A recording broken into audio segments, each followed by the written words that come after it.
वो कहते हैं ना कि भाई आईएएस आईपीएस अफसर तो मतलब प्रतिनिधि बन सकता है, एमएलए एमपी बन सकता है, लेकिन एमएलए एमपी वो हमारा सिस्टम नहीं ले सकता। आईएएस आईपीएस नहीं बन सकता, नहीं बन सकता। यस जी, वो एक दूसरे की चाल को पकड़ तो लेते ही हैं। अभी बीजेपी ने नॉन जाट का कार्ड खेल दिया, भाई बीजेपी ने ओबीसी का कार्ड खेल दिया, या बीजेपी ने हिंदू मुस्लिम का कार्ड खेल दिया। तो ये जितने सारे कार्ड इन पार्टियों से छानी नहीं है। क्या मानते हैं, क्या चंद्र प्रकाश जी इस ओबीसी कार्ड में फिट हो सकते हैं और वो बीजेपी की काट हो सकते हैं और वो कांग्रेस पार्टी को फायदा पहुंचा सकते हैं? आप क्या, और ये खेल करेगी कांग्रेस पार्टी? जो ये चेहरा अभी आया है आगे चंद्र प्रकाश का, इस चेहरे को एकाएक मुख्यमंत्री के रूप में राहुल गांधी जी द्वारा प्रस्तुत किया जा सकता क्यों नहीं किया जा सकता? अरे पढ़ा लिखा अफसर है, काम जानने वाला अफसर है, फील्ड का अफसर है, लोग उसको चाहते हैं। और अब ओबीसी सेल का चेयर बना दें, वो सारे हरियाणा में अगर उसने अपना सिस्टम खड़ा कर दिया तो सीएम चेहरा बन गया। नमस्कार साथियों, मैं हूं आपका होस्ट कुलदीप सिंह पुनिया और मैं लेकर चलता हूं आपको राजनीति की दुनिया। साथियों, राजनीति की दुनिया की बात करें, बीजेपी पार्टी हो चाहे कांग्रेस पार्टी हो, हमेशा खुद पार्टी के नेता ये बात कहते रहते हैं कि चापलूसों को आगे बढ़ाया जा रहा है, और बात भी सही है। हर वक्त ये बात होती है कि जो काबिल लोग हैं, वो जो आजकल की राजनीति है, जो चमची मार राजनीति है, जो चापलूसी से राजनीति हो रही है, उसकी वजह से काबिल आदमी पीछे रह रहे हैं। हिसार के अंदर बहुत पुराने कांग्रेसी रहे, लंबे समय तक वो कांग्रेस पार्टी में उन्होंने काम किया, पंडित रामजी लाल जांगड़ा जी, जो हिसार कांग्रेस के लंबे समय तक प्रधान वो रहे और राज्यसभा के वो सांसद भी रहे। उनके भतीजे रिटायर्ड आईएएस चंद्र प्रकाश जांगड़ा, जो एमएलए है आदमपुर से, और उन्होंने 57 साल बाद चौधरी भजन लाल का गढ़ ढहा दिया, आदमपुर का किला ढह गया, भजन लाल परिवार हार गया। और हराया किसने? आईएएस चंद्र प्रकाश जांगड़ा ने। कौन चंद्र प्रकाश जांगड़ा? जो पंडित रामजी लाल जांगड़ा के भतीजे हैं।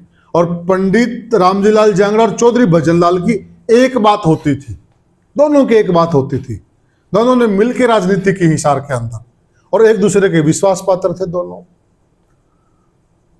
जो जांगड़ा साहब हैं, रिटायर्ड जांगड़ा जी हैं, चंद्र प्रकाश जी, काबिल आदमी माने जाते हैं, खूब पढ़े लिखे हैं, अच्छे आदमी हैं, मृदुभाषी हैं, काम करने वाले हैं। और अब कांग्रेस पार्टी ने भी एक बड़ा दांव खेल दिया इस चेहरे के पीछे, उनको ओबीसी का चेयरमैन बना दिया, कांग्रेस पार्टी का हरियाणा का। तो क्या भविष्य में कांग्रेस पार्टी ओबीसी को मुख्यमंत्री का चेहरा बना सकती है? यहां से यह सवाल पैदा होता है। जिस प्रकार से उनको तवज्जो दी जा रही है, यानी कि जो बैकवर्ड कार्ड खेलती है बीजेपी, तो उसकी काट बैकवर्ड कार्ड ही है। हम आज इस बात पर चर्चा करेंगे, क्या फ्यूचर में वो कांग्रेस पार्टी का चेहरा बन सकते हैं, क्या उनके अंदर काबिलियत है? इस चर्चा में हमारे साथ खास मेहमान हैं पूर्व आईजी रणवीर शर्मा जी। तो आईजी साहब, ग्रामीण भारत मंच पे आपका स्वागत है। नमस्कार। आईजी साहब, देखिए, जो ओबीसी कार्ड है, बीजेपी खेल रही है, सेंटर में भी ओबीसी चेहरा है, नरेंद्र मोदी जी हैं, और यहाँ पर भी ओबीसी चेहरा है, और अब कांग्रेस ने भी एक ओबीसी चेहरे पे दांव चल दिया है। तो आप क्या मानते हैं, क्या चंद्र प्रकाश जी इस ओबीसी कार्ड में फिट हो सकते हैं और वो बीजेपी की काट हो सकते हैं और वो कांग्रेस पार्टी को फायदा पहुंचा सकते हैं? आप क्या मानते हैं? बिल्कुल, ये कांग्रेस का बहुत ही अच्छा दाव है। अच्छा दाव? यस। इसकी 2-3 चीजें बड़ी सही हैं कि जो बीजेपी ने ओबीसी कार्ड सैनी जी के ऊपर ले आई, और अब कांग्रेस ने उसके बलदे ओबीसी जो चेयरमैन उन्होंने बनाया अपने सेल का, वो चंद्र प्रकाश को बनाया पूर्व आईएएस है, बड़ा सही स्टेप है। अच्छा। जो ओबीसी को ये दिखाने के लिए कि भी अगला भविष्य हमारा कांग्रेस का भी होगा, और आप ये समझो कि आप लावारिस नहीं हो कि भी केवल बीजेपी ही आपको फायदा दे सकती है, हम भी आपसे उसको डबल फायदा देंगे। दो फैसले करे हैं हाल फिलहाल में कांग्रेस ने। यस।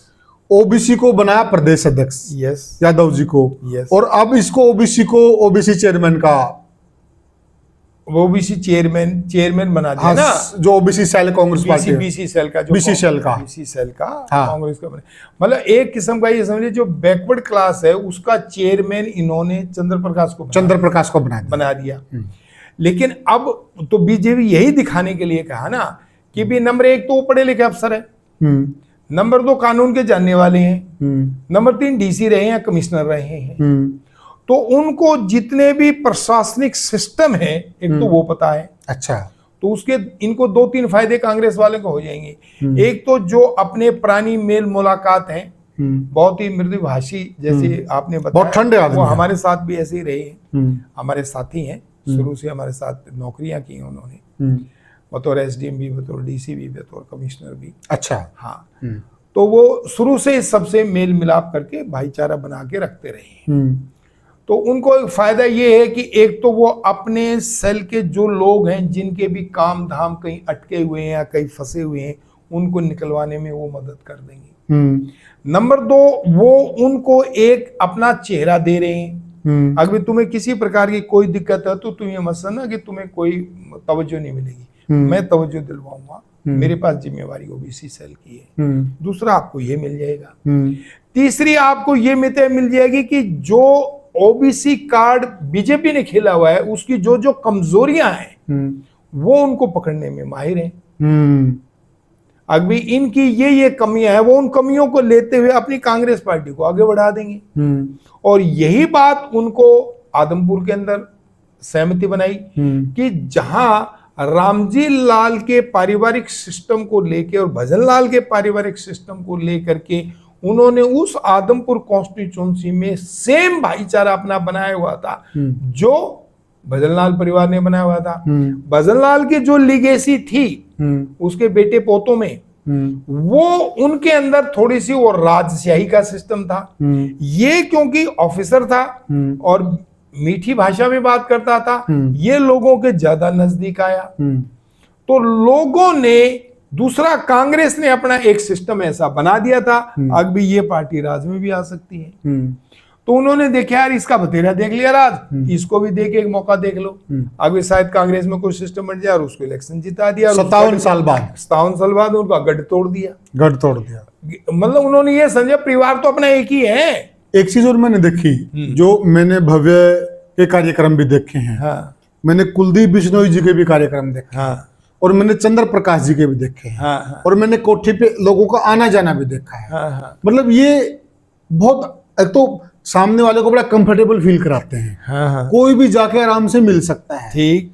और जो ये बड़े घराने हैं ना, वो मिलते नहीं है। हाँ। वो उनके पास डिस्टेंस, हाँ, लोगों को भी हिचकिचाहट होती है, लोग भी डरते डरते जाते हैं। हाँ। कभी कुलदीप बिश्नोई कुछ ना कह दे, हाँ। कभी भव्य कुछ ना कह दे, कभी रेणुका बिश्नोई कुछ ना कह दे, नाराज ना हो जाए। लेकिन तो क्योंकि वो पब्लिक डीलिंग ऑफिसर रहे हैं, शुरू से एक पीसीएस ऑफिसर रहे, तो नेचुरली एचएस ऑफिसर रहे, तो उनको पब्लिक डीलिंग की शुरू से आदत है। मैंने एक चीज देखी, मैं बैठा था, उनका कोई कार्यक्रम था और कोई काम था, काम के लिए उन्होंने कह दिया हो जाएगा भाई, थोड़ी देर बाद फिर आ गया, हो जाएगा जी, हो जाएगा भाई, थोड़ी देर के बाद फिर आ गया, बोला हो जाएगा जी, हो जाएगा जी।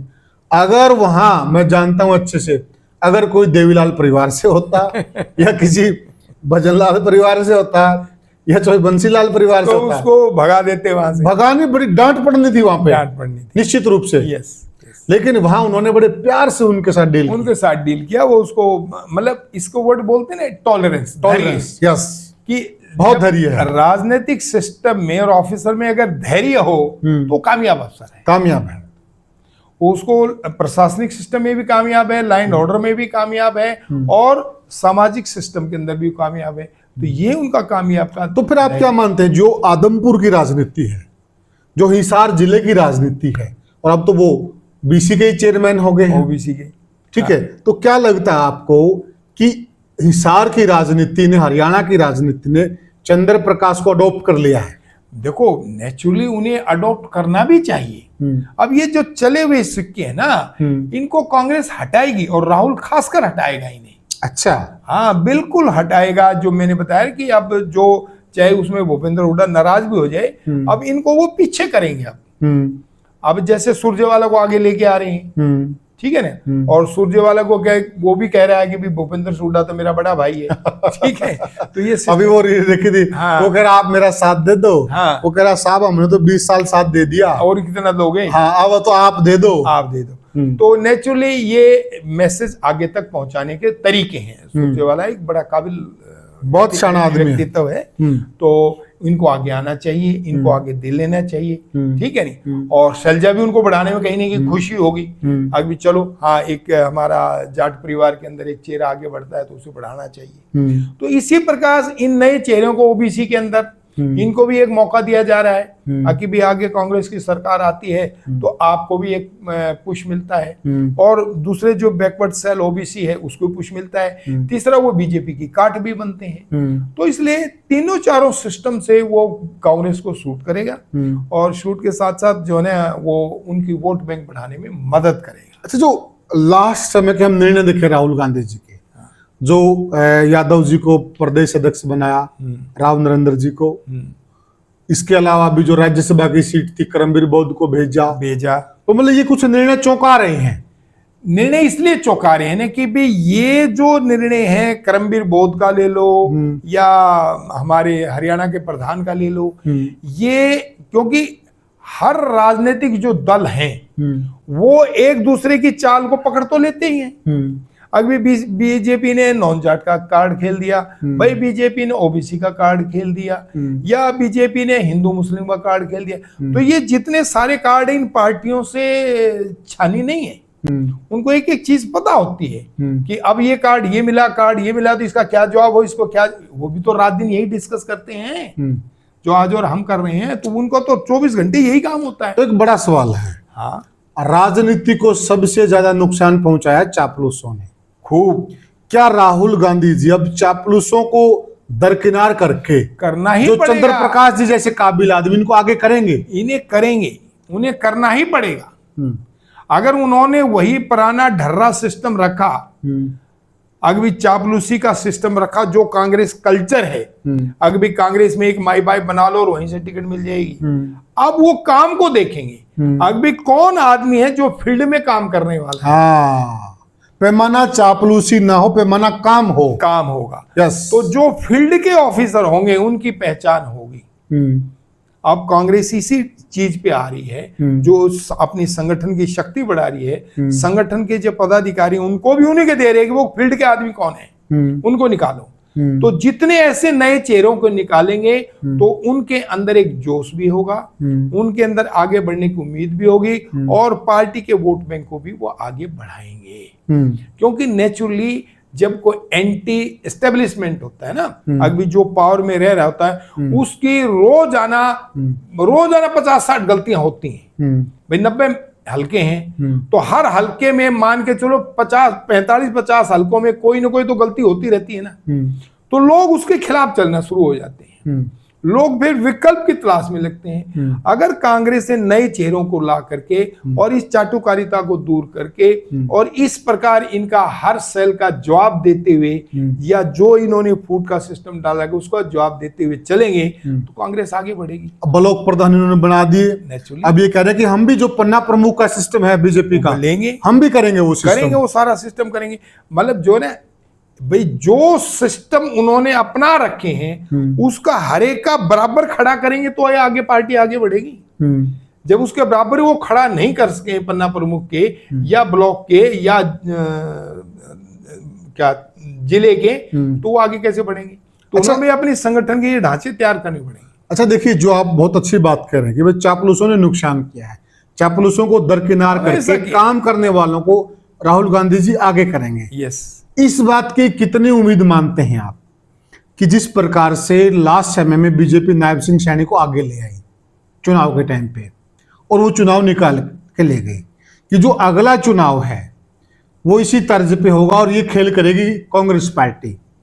जो ये चेहरा भी आया है आगे चंद्र प्रकाश का, इस चेहरे को एकाएक मुख्यमंत्री के रूप में राहुल गांधी जी द्वारा प्रस्तुत किया जा सकता। क्यों नहीं किया जा सकता? अरे पढ़ा लिखा अफसर है, काम जानने वाला अफसर है, फील्ड का अफसर है, लोग उसको चाहते हैं। और अब ओबीसी सेल का चेयर बना दें, वो सारे हरियाणा में अगर उसने अपना सिस्टम खड़ा कर दिया तो सीएम चेहरा बन गया। तो ये नायब की काट हो सकता है? हो सकता है, नहीं 100% हो सकता है। और नायब तो फिर इसके बराबर खड़ा भी नहीं हो पाएगा। भाई जितनी पढ़ाई लिखाई इसकी है, जितना प्रशासनिक अनुभव इसका है, जितना सामाजिक अनुभव इसका है, उसके बराबर नायब सैनिक कैसे खड़ा होगा? हो ही नहीं सकता, कभी भी नहीं खड़ा हो सकता। वो कहते हैं ना कि भाई आईएएस आईपीएस अफसर तो मतलब प्रतिनिधि बन सकता है, एमएलए एमपी बन सकता है, लेकिन एमएलए एमपी वो हमारा सिस्टम नहीं ले सकता। आईएएस आईपीएस नहीं बन सकता, नहीं बन सकता। जी जी जी। तो आप ये मान के चल रहे कि भाई ये कांग्रेस पार्टी का बहुत अच्छा निर्णय है, बहुत बढ़िया, एक अच्छा भविष्य में मतलब इस निर्णय से लाभ मिलेगा पार्टी को। रेस का घोड़ा है वो, जी जिसे कह सकते हैं। साथियों देखिए, ये तो कांग्रेस पार्टी का निर्णय होगा कि कांग्रेस पार्टी इस चेहरे का कितना लाभ लेगी। ये हम चर्चाएं कर रहे हैं, विश्लेषण कर रहे हैं, हमारा काम है विश्लेषण करना। क्या हकीकत में आने वाले समय में चंद्र प्रकाश जैसे सुलझे हुए चेहरे का कांग्रेस पार्टी 100% सदुपयोग कर पाएगी? ये बड़ा सवाल है, आप भी कमेंट सेक्शन में बताइएगा। और यह चेहरा एक बड़ी काट साबित हो सकता है ओबीसी वोट बैंक में सेंध लगाने के लिए। आप क्या मानते हैं? आप क्या सोचते हैं? क्या अभी कांग्रेस पार्टी को, राहुल गांधी जी को इस प्रकार के निर्णयों पर सोचना शुरू कर देना चाहिए? वो कह ही रहे हैं कि मैं एक नई पार्टी बनाऊंगा।